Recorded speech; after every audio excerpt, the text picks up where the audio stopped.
Vamos falar sobre o Vasco, porque o Vasco recebeu o Lanús, né, em São Januário cheio, torcedor ansioso por uma vitória na Copa Sul-Americana, vitória que seria importantíssima, né, para a classificação do Vasco à próxima fase, mas o Vasco decepcionou o torcedor, empatou por 0-0 contra o Lanús. O Mansur já tem aqui o campinho com o time do Vasco, mas o Vasco competindo muito, né, Mansur? Mas, de novo, faltou inspiração, especialmente do meio para frente. Até conseguiu controlar o Lanús em boa parte do jogo. O começo do jogo foi muito dominado pelo Lanús, né?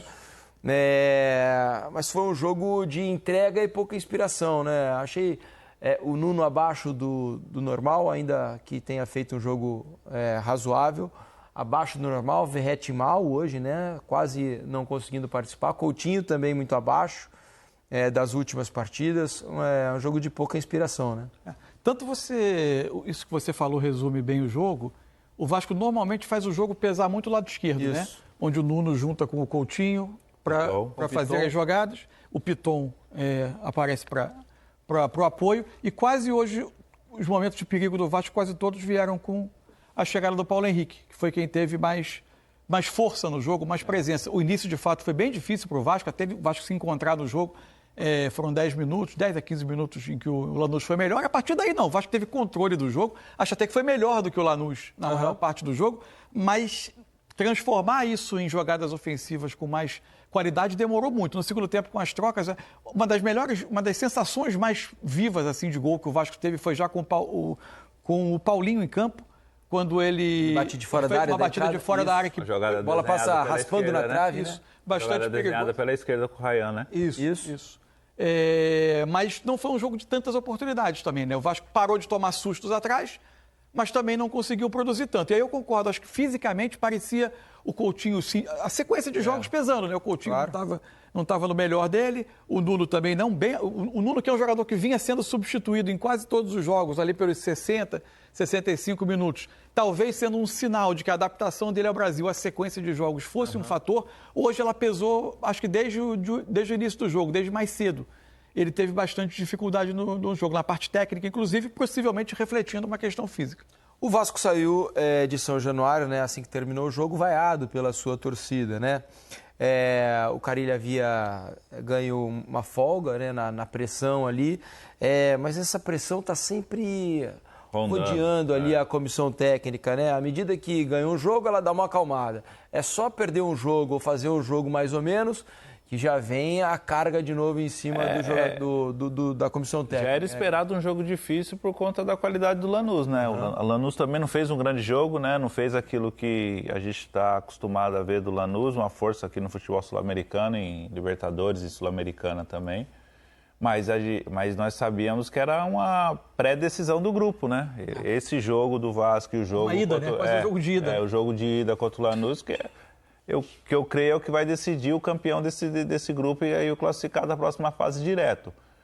Mas era um jogo difícil, ainda mais por conta do desgaste que veio do jogo de sábado também, né? Você jogar um clássico, né? Assim como o Internacional jogou também um Grenal, o Flamengo jogou contra o Vasco e o Vasco contra o Flamengo e decidir na terça-feira já em casa a dificuldade que o Vasco vem tendo e jogadores que depende muito do Vasco, desses jogadores, Coutinho, Verratti, Piton, estarem um pouco abaixo do normal, aí fica muito, muito mais difícil, mas eu achei um Vasco mais equilibrado defensivamente.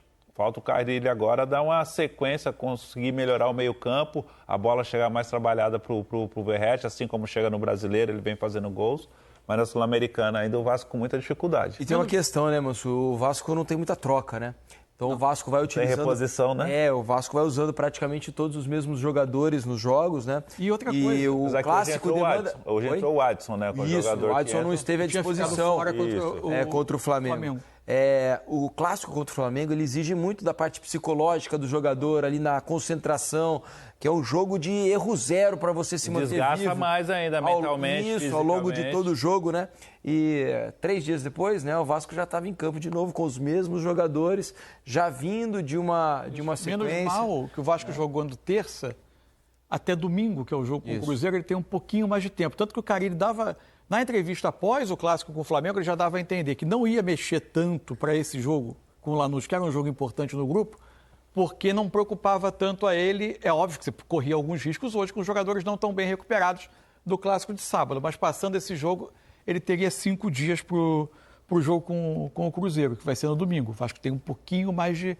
Agora, de fato, o banco, além de não oferecer tecnicamente grandes soluções, a chegada do Adson é importante, dá uma característica que estava faltando ao Vasco até um tempo. Hoje ele tem com o Ryan, tem com o Adson, mas o Adson ainda não, claramente, ainda fisicamente, não está totalmente apto a 90 minutos, tanto que nem foi relacionado no último jogo, agora volta. Mas, por exemplo, o Alex Teixeira é um jogador que você precisa... tecnicamente ele tem ali a entregar, né? Mas fisicamente não é aquele jogador que te dá uma intensidade o tempo todo. O clássico com o Flamengo tinha deixado um pouco claro também isso, né? Na hora que os dois lados usaram os seus bancos, sim. A diferença no campo, que a balança pesou mais. Maior, né? A diferença é muito maior. Mas o Vasco deixou boas impressões no primeiro tempo, Isso. né? Algo que hoje não conseguiu repetir contra o Lanús, né? Criar as oportunidades que criou Evidente no clássico. que diante de um adversário que impunha ao Vasco um tipo de jogo totalmente diferente do Flamengo, né?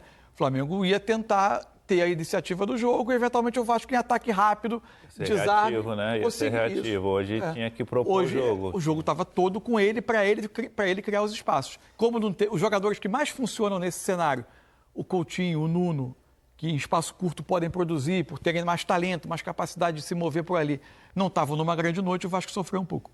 Deixa eu colocar para vocês aqui os números do jogo lá de São Januário, né? O que eles dizem para a gente a respeito desse 0-0 entre Vasco e Lanús pela Copa Sul-Americana. Olha a posse de bola, o Vasco teve mais a bola, 60% a 40%.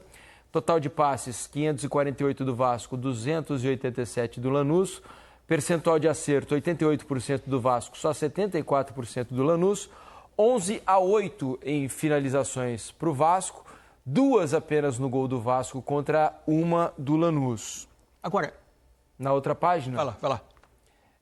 3 impedimentos a 0 para o Vasco, 6 escanteios para o Vasco, 5 para o Lanús, 12-13 em desarmes, 11 faltas cometidas pelo Vasco e 14 pelo Lanús, 2 amarelos para o Vasco, 4 para o Lanús, Mansur. Não, só um detalhe, assim, eu sei que é uma competição internacional, eu sei que isso, para o torcedor, para a arquibancada, é importante.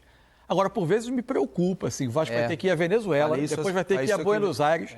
Para o tamanho do elenco, para a quantidade de opções que realmente são confiáveis para dar ao Carille, a comissão dele, um retorno técnico, o Vasco vai se ver confrontado com escolhas difíceis aí com alguma frequência. Vai ser preciso muita sabedoria para administrar isso, para que o Campeonato Brasileiro não sofra muito, né? Porque o Campeonato Brasileiro é traiçoeiro.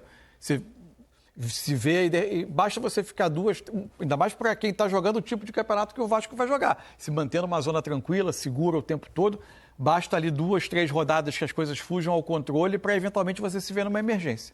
É isso, não é fácil não. Essa sequência de jogos que a gente vai ter até a parada para a Copa do Mundo de Clubes, né? Vai ser assim intensa para todos os clubes. O Vasco tem, para ter uma ideia. E vai ser necessário que se elejam algumas prioridades, porque senão um elenco menos farto de boas opções vai sofrer. Só para, assim, o Vasco tem o Cruzeiro domingo. No meio da semana entra a Copa do Brasil nessa equação. Que economicamente, na situação do Vasco, não dá para você olhar com menos importância. Aí tem Palmeiras. Vai viajar à Venezuela, para o Porto Cabedelo. Vitória em Salvador. E vai a Buenos Aires jogar com o Lanús. Não é fácil. Uma sequência dura. Vai ter que escolher, né? Vai ter que fazer escolhas. E eu acho sempre que escolher qualquer outra competição que não o Campeonato Brasileiro é algo que eu não faria. Se fosse dono do clube, por exemplo, eu não faria. Privilegiaria o brasileiro, porque vai ser uma dura difícil para o Vasco até o final do campeonato. Seja qual for a disputa, né, do Vasco, por vaga na Libertadores, por competição sul-americana, né, vaga na Sul-Americana, ou até disputando mais embaixo, que é algo que o torcedor não quer. Isso é um registro positivo. Quem voltou a jogar muito bem foi o Hugo Moura. É verdade. Jogador que eu acho que... Pelo segundo jogo seguido. Já havia feito um grande jogo contra o Flamengo, hoje de novo. Isso, é o 5 que o Vasco tem dificuldade até de substituir. É mais uma dentre as questões de elenco, com mais característica para aquela posição. Tendo o Jair, que melhora um pouco a saída, a qualidade de passe, mas ele se sacrifica ainda mais sem bola, porque ele é o jogador mais pegador do meio-campo, claramente. E, mais uma vez, ele deu uma resposta muito boa no jogo. Fisicamente, aparenta estar muito bem, né? Parece que está tinindo, Final do jogo, estava ele conduzindo a bola pelo lado esquerdo, levando o Vasco para o ataque. É isso.